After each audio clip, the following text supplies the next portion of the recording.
दैत्यों पे भगवान ने कब कृपा की। तो कहते हैं एक बार हिरण्याक्ष और हिरण्यकश्यपु नाम के दो भयानक राक्षसों की उत्पन्न हुए। हिरण्याक्ष को तो भगवान ने वराह रूप धारण करके मार दिया। जैसे ही हिरण्याक्ष को मारा तो यह हिरण्यकश्यपु भगवान से बैर रखने लगा। उस समय इतना बलिष्ठ नहीं होने के कारण इसने ब्रह्मा जी की तपस्या की और तपस्या करके ब्रह्मा जी से इसने बड़े कठिन कठिन वरदान मांग लिए। कठिन कठिन वरदान ऐसे मांगे कि हमारी न दिन में मृत्यु हो, न रात में हो, न आकाश में हो, न पाताल में हो, और न किसी अस्त्र से हो, न किसी शस्त्र से हो, न किसी मनुष्य से हो, न किसी देवता से हो, न किसी जीव जंतु से हो, न किसी जानवर से हो। और फिर जब कहता कहता थक गया तो ब्रह्मा जी से कहने लगा, आपके द्वारा निर्मित इस सृष्टि में किसी भी कारण और किसी से भी हमारी मृत्यु ना हो। ब्रह्मा जी ने कहा, भाई वरदान देना तो बहुत कठिन है, हम तुमको वरदान कैसे दे दें। बोला, अमरता का दे दो। उन्होंने कहा, जब हम खुद ही अमर नहीं हैं तो वरदान कहाँ से अमर का देंगे। लेकिन तुमने जो जो बातें कही हैं, इन इन बातों के कारण से तुम्हारी मृत्यु नहीं होगी। ब्रह्मा जी ने आशीर्वाद दे दिया, तथास्तु कह दिया। और सर्वशक्तिमान होकर के हिरण्यकश्यपु अहंकार भरा हुआ अपनी भुजाओं को उठा करके तीनों लोक में डोलने लगा और सब जगह जा जा करके विजय प्राप्त करने लगा। जहाँ जहाँ देवता सुर असुर गंधर्व होते सबके लोकों में जाता और सबको एक एक करके अपने अपने लोकों से भगाने लगा, सिंहासनों पर से उतारने लगा। सबसे पहले जा करके इंद्र का ही सिंहासन पकड़ा और इसके डर के मारे इंद्र भगे। तो इसने जाकर के इंद्र को परास्त करके स्वर्ग पे भी अपना अधिपत्य जमा लिया। वरुण लोक और कुबेर लोक, नाग लोक, सभी जगह इसने जाकर के अपना साम्राज्य स्थापित कर लिया। इसको लड़ने वाला कोई संसार में मिला नहीं। अभिमान से ओतपोत होकर के और अपना राज्य चलाने लगा। जब सर्वशक्ति संपन्न व्यक्ति हो जाता है तो सबसे पहले उसको यश की कामना होने लगती है कि अब जब हम ही सब कुछ हैं, सभी की वृत्ति हमसे ही चल रही है, हमारे एक निर्णय से लोगों का हित हो जाता है और एक निर्णय से अहित हो जाता है, तो हम ही सर्वशक्तिमान हैं, उसको भगवत्ता का बोध होने लगता है। यही गलती हो गई हिरण्यकश्यपु की। और इसी गलती में व्यक्ति गलत निर्णय भी ले लेता है, और जब गलत निर्णय ले लेता है तो उसको फिर अपना वास्तविक मूल स्वरूप पता चल जाता है। हिरण्यकश्यपु ने इस प्रकार के अत्याचार किए और हिरण्यकश्यपु के मरने का कारण भगवान ने पहले ही हिरण्यकश्यपु के यहाँ पहुंचा दिया। जब यह तपस्या कर रहा था तो उस समय इसकी पत्नी थी कयाधु। कयाधु के गर्भ में गर्भ धारण था और ये तपस्या में रत था। तो देवराज इंद्र अपने वज्र से कयाधु को मारने के लिए आ गए कि राक्षस के यहाँ राक्षसी होगा, उत्पन्न होगा, यह बड़ा होगा तो यह भी सब देवताओं को परेशान करेगा, इससे इसको अभी मार दो। जब मारने लगे तो नारद जी ने इंद्र को रोक दिया कि इसको न मारें, इसका जो गर्भ में इसका पुत्र है वो भगवान का बहुत बड़ा भक्त होगा और भक्त को मारना बहुत बड़ा अपराध होता है, इसलिए आप इसका वध ना करें। भगवान ने कयाधु को बचा लिया और कयाधु को अपने आश्रम में ले गए और वहां जाकर भगवान की सुंदर सुंदर कथाएं सुनाने लगे नारद जी।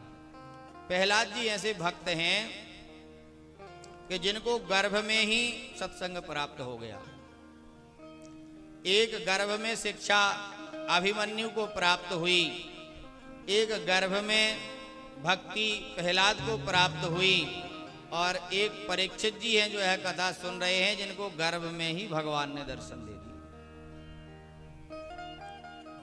परीक्षित जी बड़े प्रसन्न हुए कि भगवान देखिए जब कृपा जीव पे करते हैं तो गर्भ अवस्था पे ही प्रहलाद जी पर कृपा हो गई। प्रहलाद जी का जब जन्म हुआ तो भगवान के परम भक्त हुए, हिरण्यकश्यपु के यहाँ राज्य में रहने लगे। अब जब धीरे धीरे प्रहलाद जी बड़े हुए तो हिरण्यकश्यपु ने जाकर के विद्यालय में इनका नाम लिखवा दिया। बच्चे जब बड़े होते हैं तो अध्ययन के लिए भेजा जाता है। इनका विद्यालय था आसुरी प्रवृत्ति का विद्यालय था, जिसमें धर्म कर्म शिक्षा आदि की कोई भी शिक्षा नहीं दी जाती थी। आसुरी प्रवृत्ति की वहां पर शिक्षा हिरण्यकश्यपु के राज्य में दी जाती थी। भगवान का कहीं भी कोई नाम नहीं लिया जाता था। और शुक्राचार्य जी के दो पुत्र थे, संडा और मर्क। वो दोनों उस विद्यालय की व्यवस्था को संभालते थे। सारे आसुर पुत्रों के साथ साथ प्रहलाद जी को भी विद्यालय में प्रवेश दे दिया गया। विद्यालय में इनका मन किसी भी प्रकार की कोई भी आसुरी पढ़ाई में लगता ही नहीं था। यह तो भगवान का चिंतन और कीर्तन करते रहते थे। एक दिन संडा मर्ग कहीं गए और इनने सब बालकों को बुला करके भगवान का सुंदर कीर्तन करना चालू कर दिया। जब वहां से वो आए तो उन्होंने देखा कि यह बालक तो यहाँ भगवान का नाम ले रहा है, अगर राजा को पता चल गया तो हमारी मृत्यु सुनिश्चित है। परंतु उन्होंने कहा भी नहीं कि यह सुन के हिरण्यकश्यपु बड़ा नाराज हो जाएगा कि तुम कैसी शिक्षा दे रहे हो हमारे बालक को। एक दिन जब प्रहलाद ही पुत्र को स्नेह कर रहे थे, गोद में बिठा करके लाड़ दुलाल कर रहे थे, क्योंकि प्रहलाद जी भगवान के परम भक्त हैं, उनको देख करके लाड़ करने का मन पहल कर गया। यद्यपि हिरण्यकश्यपु दुष्ट है, उसकी प्रवृत्ति बहुत दुष्ट है, लेकिन भगवान के भक्त का जब किसी को दर्शन होता है तो उसके हृदय में भी वात्सल्य प्रस्फुटित हो जाता है। इसके मन में भी वात्सल्य आ गया और ये प्रहलाद जी को दुलार करने लगा, प्रेम करने लगा। तो प्रहलाद जी इससे कहते हैं कि तत्साधु मन्ये सुरवर यदेहिनाम सदा समुद्विग्न धिया समुद्ग्रहात् हित्वात्मपातं ग्रहमन्धकूपम् वनं गतो यद्धरिमाश्रयेत। प्रहलाद जी कहते हैं, पिताजी आप इस राजकाज के चक्कर में कितने पड़े रहते हैं, हम देखते हैं आप इतने व्यस्त रहते हैं, इस लोक की व्यवस्था उस लोक की व्यवस्था, और नाना प्रकार के आप राज्य काजों में इतने व्यस्त बने रहते हैं, यह कार्य ठीक नहीं है। इस सब को छोड़ दीजिए, क्योंकि यह ग्रह जो है, ग्रह की व्यवस्था जो है, गृहस्थ धर्म की व्यवस्था है, यह सब अंधकूप के समान है। उन्होंने कहा जैसे कुएं में गिरने में तो निकल सकता है व्यक्ति, लेकिन अंधकूप में गिरने पर नहीं निकलता है। तो यह ग्रह अंधकूप में आप जो उलझे हुए हैं, यह बहुत ठीक नहीं है, आप इससे बाहर आइए और चलो वन में चलते हैं। जो साधु महत्पुरुष करते हैं, इस देह गेह आदि का ममत्व को त्याग करके वन में जाके भगवान का भजन करके तपस्या करते हैं और भगवान के परम पद को प्राप्त करते हैं।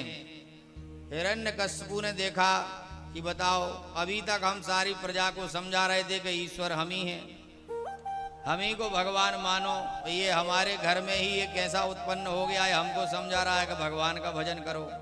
अगर ये प्रजा में कहीं पता चल गया तो सारी प्रजा विद्रोह कर देगी कि नियम तो कुछ बनाते हो, तुम्हारे घर में इसका पालन नहीं होता है आसुरी विद्या का। तो डांटा समझाया पहले तो प्रहलाद जी को, परंतु प्रहलाद जी माने नहीं। और प्रहलाद जी एक दिन उपदेश करने लगे हिरण्यकश्यपु को कि पिताजी भगवान का भजन करिए, उसी में ही कल्याण है। वह भगवान परम दयालु है, करुणा वरुणालय है और उसका भजन किसी भी प्रकार से किया जा सकता है। 9 प्रकार से भजन करने को मैं जानता हूं और उन्हें नवधा भक्ति का वर्णन किया।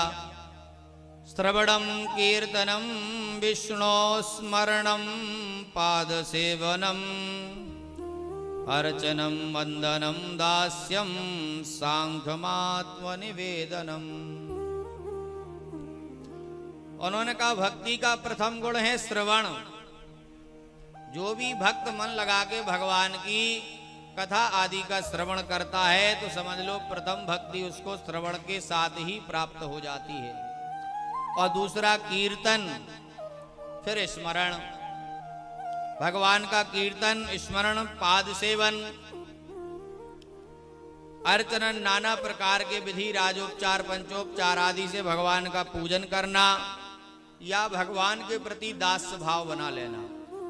किसी भी प्रकार का मान अपमान से रहित होकर के भगवान का अपने आप को दास मान लेना, यह भी भगवान की भक्ति ही है। और आत्म भाव से भगवान को निवेदित अपने आप को कर देना, किसी भी प्रकार की सभी कामनाओं से रहित होकर के अपनी आत्मा को भगवान के प्रति समर्पित कर देना, यह भी भगवान की भक्ति ही है। इस प्रकार की इन भक्तियों में से किसी भक्त के अंदर अगर एक भी भक्ति स्थापित हो जाती है तो उसका निश्चित रूप से कल्याण हो जाता है।